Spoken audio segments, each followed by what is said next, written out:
어머니, 전세금 좀 빌려주실 수 있으세요? 박명희는 휴대폰을 꽉 쥐었습니다. 아들 민석의 목소리였어요. 5천만 원이면 돼요. 나중에 꼭 갚을게요. 명희는 숨을 참았습니다. 30억, 서울 아파트와 평생 모은 재산. 아들은 그 사실을 몰랐어요. 명희는 숨을 멈췄습니다.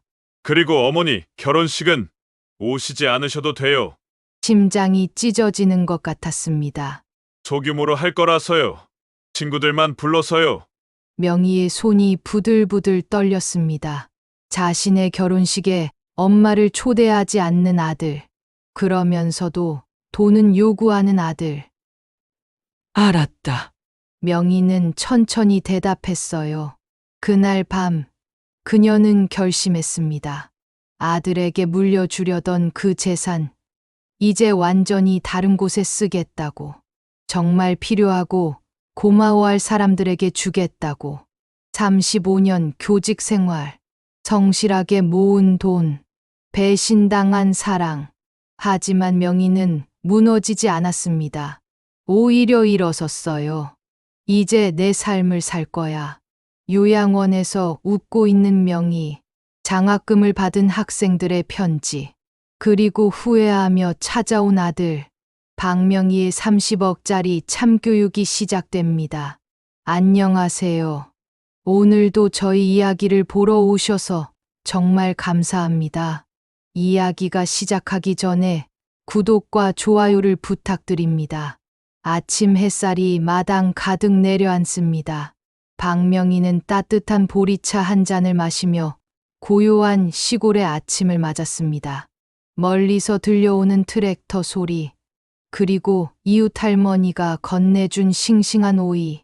이곳에서의 10년, 명희의 삶은 평온 그 자체였습니다. 남편이 떠난 뒤 혼자였지만 명희는 늘 규칙적인 일상을 지켰습니다. 산책, 텃밭, 독서, 평범한 시골 할머니의 모습. 하지만 명희에게는 30억이 넘는 비밀이 있었습니다. 35년 교직 생활과 남편이 함께 모은 전 재산. 서울에 있는 아파트는 이미 엄청난 가치로 불어나 있었습니다. 그녀가 이 사실을 아들 민석에게 숨긴 지는 오래였습니다. 돈을 바라보는 아들로 키우고 싶지 않았으니까요. 아들의 무관심과 소홀함은 섭섭했지만 명희는 스스로를 달랬습니다. 바쁘겠지. 젊은 사람들은 다 그렇지.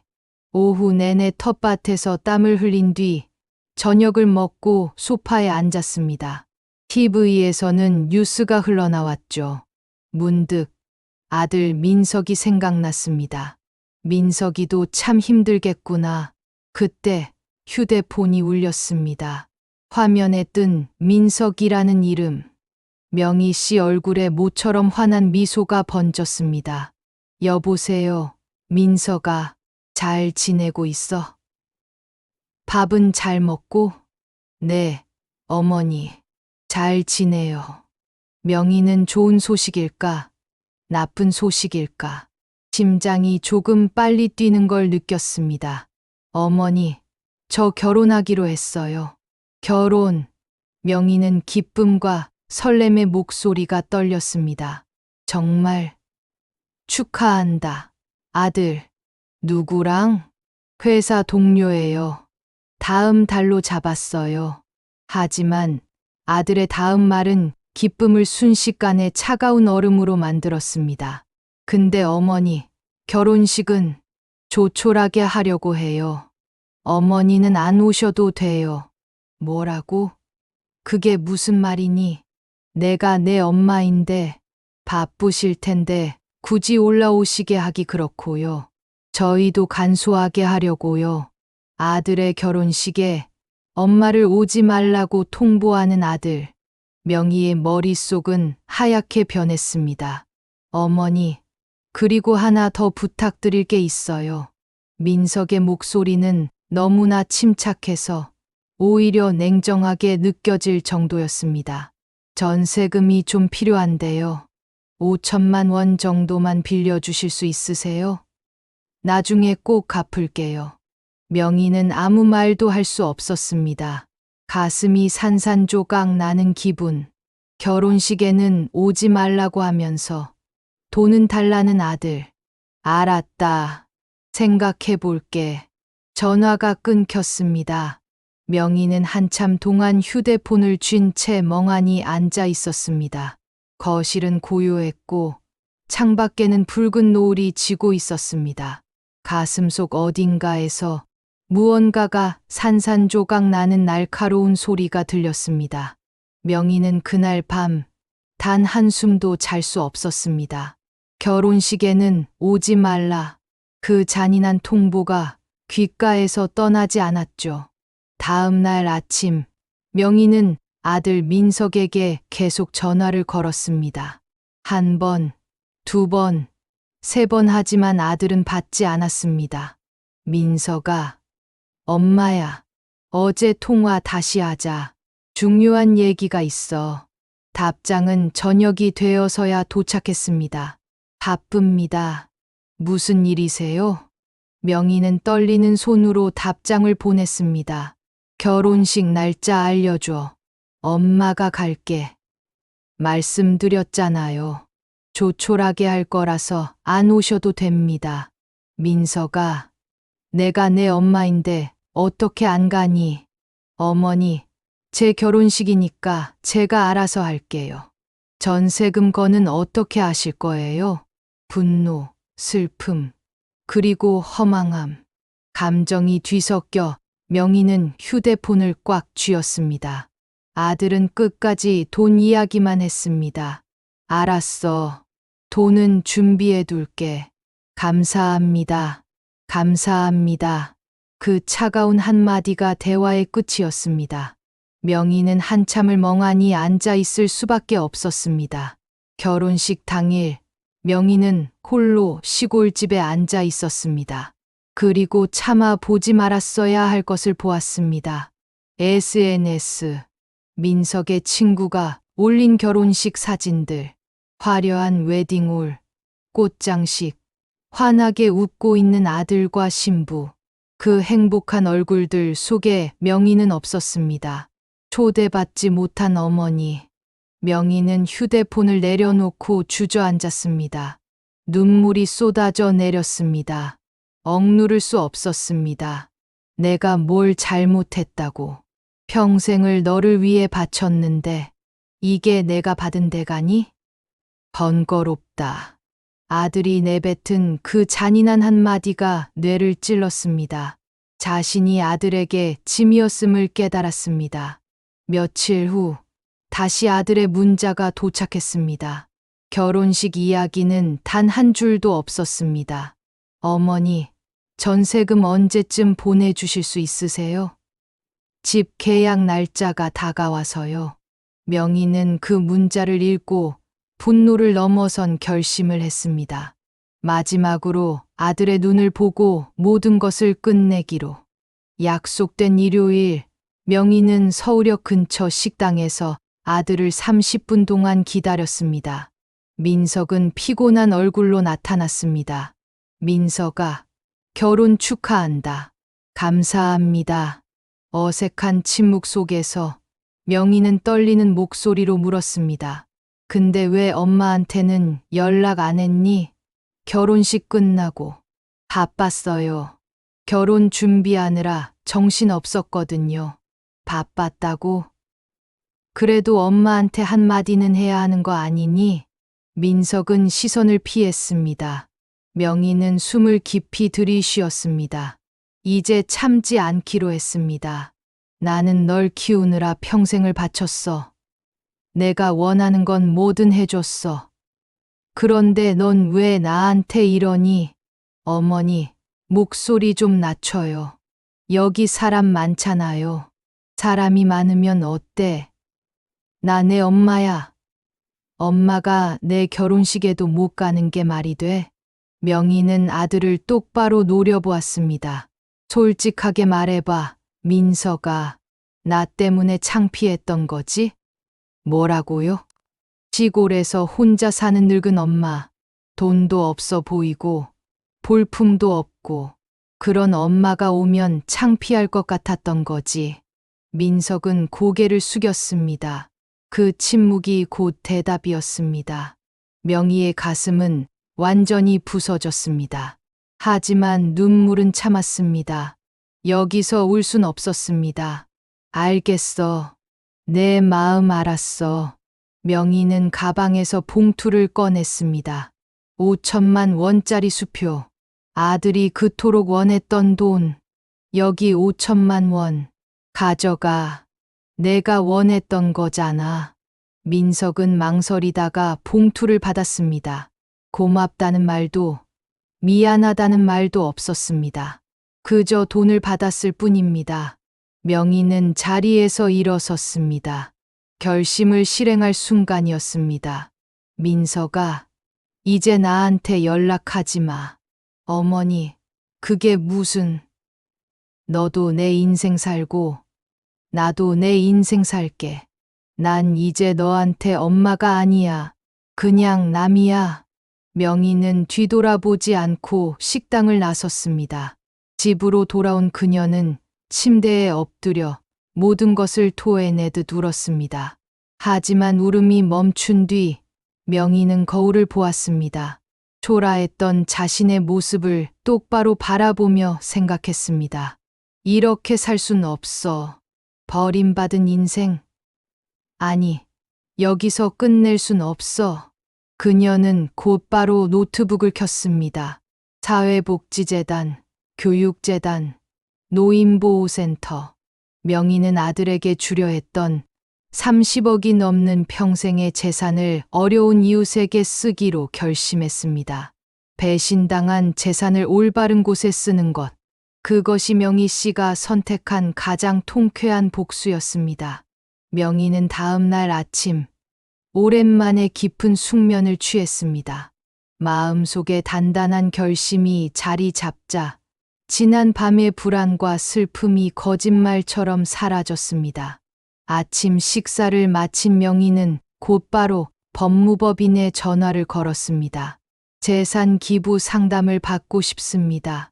그녀는 서울로 향하는 버스에 몸을 실었습니다. 창밖 풍경을 바라보며 조용히 다짐했습니다. 이제 진짜 내 인생이 시작이야. 제 재산을 사회에 기부하고 싶습니다. 투명하게 제대로 된 곳에 전달될 수 있도록요. 명희는 변호사 앞에서 자신의 전 재산 약 30억 원의 규모를 밝혔습니다. 변호사는 놀랐지만 명희는 준비해온 메모를 꺼내 교육재단, 사회복지재단, 노인보호센터 세 곳으로 나눌 계획을 설명했습니다. 그리고 중요한 요청을 덧붙였습니다. 믿을 수 있는 조카, 지은을 후견인으로 지정하여 기부 과정을 관리하고 자신의 노후까지 보살펴 달라는 부탁이었습니다. 명희는 곧바로 조카 지은에게 전화를 걸었습니다. 사회복지사인 지은은 이모의 이야기를 듣고 눈시울이 붉어졌습니다. 울지 마. 이모는 괜찮아. 오히려 이제 속이 시원해. 이모, 정말 멋지세요. 당연히 도와드릴게요. 제가 할 수 있는 건 뭐든 할게요. 민석에게서 느끼지 못했던 진심, 어린 관심과 사랑. 명희는 지은에게서 따뜻한 위안을 받았습니다. 그날부터 명희의 하루는 쉴 틈 없이 돌아갔습니다. 복잡한 서류 작업, 재단과의 미팅, 꼼꼼한 절차 확인. 바빴지만 그만큼 충실하고 행복했습니다. 지은은 명희의 가장 든든한 지원군이었습니다. 덕분에 일은 순조롭게 진행되었고 명희 씨는 자신의 돈이 누군가에게 희망이 된다는 사실에 가슴 벅찬 뿌듯함을 느꼈습니다. 이모 기부금으로 얼마나 많은 아이들이 장학금을 받을 수 있는지 아세요? 정말 감사합니다. 덕분에 저희가 더 많은 어르신들을 도울 수 있게 됐어요. 저야말로 감사해요. 제 재산이 이렇게 좋은 곳에 쓰인다니 기뻐요. 처음엔 복수심에서 시작한 일이었지만 이제는 진정한 의미를 찾았습니다. 명희는 삶의 가치관 자체가 바뀌고 있었습니다. 몇 주 후, 명희는 집 마루에 앉아 노을을 바라봤습니다. 지은에게 전화가 왔습니다. 모든 기부 절차가 거의 마무리되었다는 소식이었습니다. 이모, 모든 절차가 거의 마무리됐어요. 다음 주면 완료될 것 같아요. 그래, 고생 많았어. 정말 고마워. 전화를 끊고 명희는 깊은 평온을 느꼈습니다. 배신당하고 상처받았지만 그 끝에서 자신이 선택한 길을 찾았습니다. 한편 아들 민석의 집. 민석은 신부와 대화하며 불편한 마음을 숨기지 못했습니다. 여보, 전세금 받았으면 어머니한테 고맙다고 인사라도 해야 하는 거 아니야? 나중에 할게. 이제 나한테 연락하지 마. 그냥 남이야. 어머니의 마지막 말이 며칠째 민석의 가슴을 짓눌렀습니다. 용기가 나지 않아 전화를 걸지 못했습니다. 명희 씨는 침대에 누워 편안하게 잠들었습니다. 마음속에 무거운 짐이 사라진 기분이었습니다. 새로운 삶을 향한 첫발. 명희 씨의 30억짜리 행복한 복수는 이제 막 결실을 맺고 있었습니다. 마침내 봄이 왔습니다. 명희는 시골집을 정리하고 새로운 둥지, 요양원으로 이사를 준비했습니다. 조카 지은과 함께 짐을 정리하던 중 명희는 오래된 앨범을 펼쳐보았습니다. 어린 민석의 사진, 남편과의 추억, 복잡한 감정들이 스쳐 지나갔습니다. 이모, 후회하지 않으세요? 민석 오빠한테 재산 안 준 거요. 전혀. 오히려 잘한 것 같아. 내가 진짜 원하는 것이 뭔지 알게 됐거든. 그게 뭔데요? 의미 있는 삶. 내가 선택한 삶. 요양원은 조용하고 깨끗했습니다. 넓은 정원에는 벚꽃이 만개했고 명희 씨는 새 방에 짐을 풀었습니다. 박 선생님, 환영합니다. 편하게 지내세요. 명희의 요양원 생활은 평화 그 자체였습니다. 혼자 살던 시골집보다 외롭지 않았습니다. 명희는 동료들과 함께 산책하고 웃으며 이야기를 나누었습니다. 그녀는 교사 시절의 경험을 살려 작은 교육 프로그램을 열었습니다.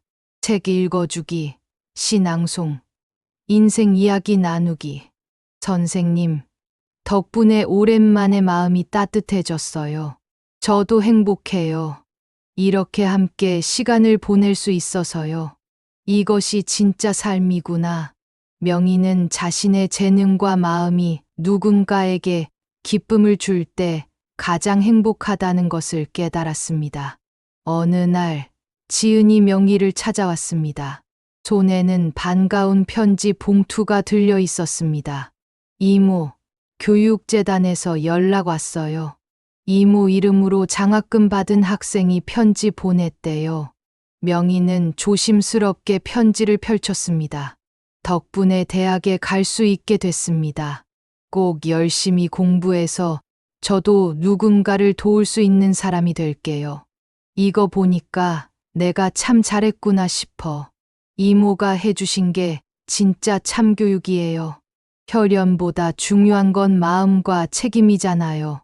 그렇습니다. 진짜 가족은 피가 아니라 마음으로 이어지는 것. 명희의 30억짜리 복수는 아들을 향한 복수가 아닌 자신을 위한 의미 있는 삶이라는 결실을 맺고 있었습니다. 그 무렵 아들 민석은 극심한 혼란 속에서 지냈습니다. 어머니로부터 연락이 끊긴 지 몇 달, 신부마저 계속 걱정하자 민석은 불안했습니다. 민석아, 어머니는 한 분밖에 안 계셔. 후회하지 마. 결국 가족 모임에서 만난 지은에게서 어머니가 요양원에 있다는 소식을 들었습니다. 요양원? 왜? 오빠, 이모가 얼마나 상처받으셨는지 알아요? 미안하면 찾아뵙든지. 근데 이모가 오빠 만나고 싶어 하실지 모르겠네요. 지은의 차가운 말은 민석의 가슴을 찔렀습니다. 며칠을 망설이던 민석은 마침내 어머니를 찾아 요양원 정원으로 향했습니다. 어머니. 책을 읽던 명희의 표정은 차갑게 굳었습니다. 왜 왔니? 어머니, 죄송합니다. 제가 정말 잘못했어요. 민석의 눈에서 눈물이 떨어졌습니다. 명희는 조용히 아들의 모습을 지켜보았습니다. 창피했어요. 솔직히 신부 쪽 부모님과 비교될까봐 무서웠어요. 명희는 한숨을 쉬었습니다. 그래서 엄마를 버렸구나. 그 말에 민석은 고개를 숙였습니다. 민석아, 내가 뭘 잘못 알고 있는지 아니? 가족은 조건이 아니야. 중요한 건 마음이야. 서로를 아끼고 존중하는 마음. 그게 진짜 가족이야. 민석은 눈물을 닦았습니다. 이제 알았어요. 늦었지만 늦지 않았어. 내가 깨달았으면 됐어. 명희는 잠시 후 단호하게 말했습니다. 하지만 민석아, 나는 이제 내 삶을 살 거야. 내 엄마로서가 아니라 박명희로서. 알겠습니다. 그래도 가끔 찾아뵐 수 있을까요? 그래. 가끔. 민석은 안도의 숨을 쉬며 돌아섰습니다. 명희 씨는 아들의 뒷모습을 바라봤습니다. 상처는 여전히 남아 있었지만 이제 그녀는 자유로웠습니다. 저녁, 명희는 동료들과 함께 웃으며 식사를 했습니다. 방으로 돌아온 그녀는 창가에 앉아 노을을 바라봤습니다. 잘 살았어. 명희는 스스로에게 말했습니다. 배신당하고 상처받았지만 결국 자신의 의미 있는 길을 찾았으니까요. 지은에게서 온 문자. 이모 최고예요. 사랑해요. 명희는 미소 지으며 잠들었습니다. 마음속 무거운 것들이 모두 사라진 평화로운 밤이었습니다. 명희의 새로운 인생은 이제 사랑과 의미로 가득 차 있었습니다. 30억이 가져온 비극과 기적. 박명희 씨는 자신을 버린 아들을 용서하고 인생의 진정한 행복을 찾았습니다. 그녀의 이야기가 당신에게도 깊은 울림을 주었기를 바랍니다. 끝까지 들어주셔서 감사합니다. 혹시 아직 안 누르셨다면 좋아요와 구독 한 번씩 눌러주세요.